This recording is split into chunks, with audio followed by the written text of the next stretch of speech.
जी हाँ दोस्तों, आपको बता दें खेसारी लाल यादव की सबसे बड़ी खबर निकल के आ रही है। तो आपको बता दें खेसारी लाल यादव जो कि काफ़ी सुपरहिट कलाकार हैं, जो कि भोजपुरी के हैं और ये काफ़ी जाने माने हैं। इनको कौन नहीं जानता, पूरा बिहार, पूरा यूपी, पूरा झारखंड, हर एक जगह इनको जानते हैं। तो आपको बता दें इनका गाना जो कि काफ़ी ज़्यादा वायरल होता रहता है, ये ट्रेंडिंग स्टार भी हैं। तो आपको बता दें ये सीधे शादी करने जा रहे हैं, जो कि काजल राघवानी से शादी करने जा रहे हैं।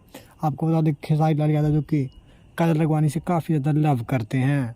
आपको बता दें काजल राघवानी से बहुत ही जल्द ये शादी करने जा रहे हैं और काजल राघवानी भी इससे राज़ी हो चुकी है। ये दोनों मिल के शादी करेंगे। तो आपको बता दें कि काजल राघवानी और खेसारी लाल यादव जो कि बहुत ही जल्द शादी करने जा रहे हैं, जो कि ये सोशल मीडिया पे काफ़ी ज़्यादा वायरल हो रहा है। तो आप बताइए कि इसके बारे में आपको क्या राय है। आप हमारे वीडियो के अंत में कमेंट में ज़रूर लिखिए कि आपका इसमें क्या राय है। क्या खेसारी लाल यादव गलत कर रहे हैं या सही कर रहे हैं, आप ज़रूर बताइए।